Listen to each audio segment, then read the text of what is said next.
Hello hi ସାଙ୍ଗମାନେ ମୁଁ ଆଜି ଆପଣଙ୍କ ଗୋଟେ ମଜା ଜିନିଷ ଆଣିଛି। ଆପଣମାନେ ଦେଖିବେ।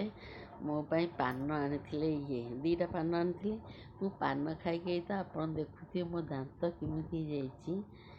ଆଉ ମୋ ଆଈ କହିବା କଥା, ମୁଁ ଗୋଟେ ଜିନିଷ କରିଛି, ମୁଁ ଫିଟେଇ ଦେଉଛି, ଆପଣ ବିଶ୍ୱାସ କରିବେନି ତ। ପାନଟାକୁ ଫିଟେଇ ଦେଲି। ଦେଖନ୍ତୁ ଦୁଇଟା ପାନ ଆଣିଛନ୍ତି। ପାନ ଖାଇ ଖାଇ ମୋ ଦାନ୍ତ ପୁରା ଯାଇଛି। ସେଥିପାଇଁ ଗୋଟେ ଆପଣ ଯଦି ପାନ ଖାଉଥିବେ, ମୁଁ ଗୋଟେ ଭଲ ଜିନିଷ ଆଣିଛି। ଆପଣ ସେ ଉପାୟ ଯଦି କରିବେ, ତେବେ ଆପଣ ଏମିତି କ'ଣ ସାଙ୍ଗେ ସାଙ୍ଗେ ଦାନ୍ତଟା କ୍ଲିଅର୍ ହେଇଯିବ କି? ଟିକେ ସ୍ତ୍ରୀ ଲୋକମାନେ ତ ଆମ ଦାନ୍ତ ଟିକେ ଖରାପ ଲାଗୁଛି ବୋଲି ପୁରୁଷ କରିବେ, ସ୍ତ୍ରୀ ବି କରିବେ। ଦେଖନ୍ତୁ ଆମ୍ବ ପତ୍ର, ଦେଖନ୍ତୁ ମୁଁ କିଛି ଆପଣଙ୍କୁ ଇଆଡ଼ୁ ସିଆଡ଼ୁ ଜିନିଷ ଦେଖୁନାହାନ୍ତି। ଦେଖନ୍ତୁ ଆମ୍ବ ପତ୍ର ମୁଁ ଆଣିଛି। ଆମ୍ବ ପତ୍ର ଦୁଇଟା, ତା ଦେହରୁ ଏଇ ଦୁଇଟା ଛିଣ୍ଡେଇ ଦେଇଛି। ଏ ଦୁଇଟା ଆମ୍ବ ପତ୍ରକୁ ଧୋଇଦେବେ।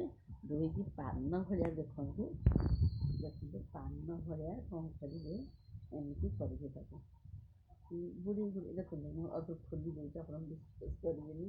ଇଏ ଗୋଟେ କ'ଣ ଦେଖାଉଛି ଏସବୁ ଜିନିଷ। ଦେଖନ୍ତୁ ଦୁଇଟା ଆମ୍ବ ପତ୍ର, ଆମର ଗୁରୁବାର ପୂଜା ହେଇଥିଲା, ଆମ୍ବ ପତ୍ର ଆସିଥିଲା ତ ମୁଁ ଆର ଉପାୟଟା ମନେ ପଡ଼ିଗଲା ତ ହଠାତ୍ ନା, ମୁଁ କହିଲି କରିଦେବା ଦେଖି ଆଉ। ତ ବୁଡ଼େଇ ଦେଲି।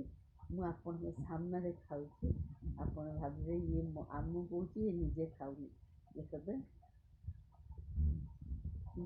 ଗୋଟେ କ'ଣ କରିବେ, ଚୋବେଇବେ। ଯେଉଁ ଲାଲି ଲାଲି କଷ ପାଣି ନଥିବ କି, ମାରି 2-3 ଥର ଚୋବେଇଲି। ମୁଁ କହିଲି ମୁଁ ଯଦି ଖାଇପାରୁଛି, ସାଙ୍ଗମାନେ କାହିଁକି ତାଙ୍କ ଯଦି ପାନ ଖାଇକି ଦାନ୍ତ କ'ଣ ହେଇଥିବ। ଚୋବେଇବେ। ଚୋବେଇକି ଯେଉଁ ପାଣିଟା ନେଇକି, ଖଟାଳିଆ କଷାଳିଆ ପାଣିଟା, ଆଉ କ'ଣ କରିବେ, ପାଟି ଭିତରେ କୁଳୁ କରିବେ।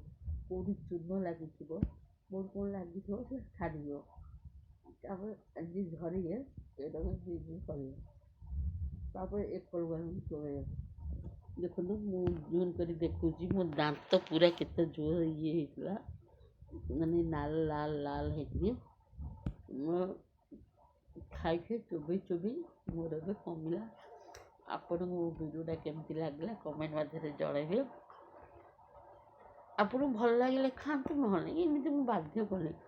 ମୋର ସେ ଜିନିଷଟା ଉପକାର ହେଲା ତ, ମୁଁ ସେଥିପାଇଁ ଆପଣଙ୍କୁ କହୁଛି।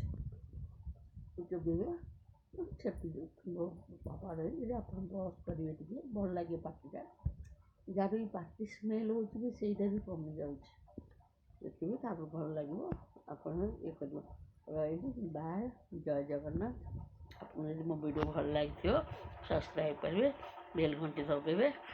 ତାପରେ ଯାହାର ପାନ ଅଭ୍ୟାସ, ସିଏ କ'ଣ ଛାଡ଼ିପାରିବ? ପାନ ଦୁଇଟା ଥୁଆ ହେଇଛି, ଆଉ ଥରେ ଏଇଟା ଖାଇଦେବା, ଆଉ ଥରେ ପତ୍ର ଆଣିକି ଥୋଇଛନ୍ତି ତ, ଆଉ ଥରେ ଚୋବେଇ ଦେବା।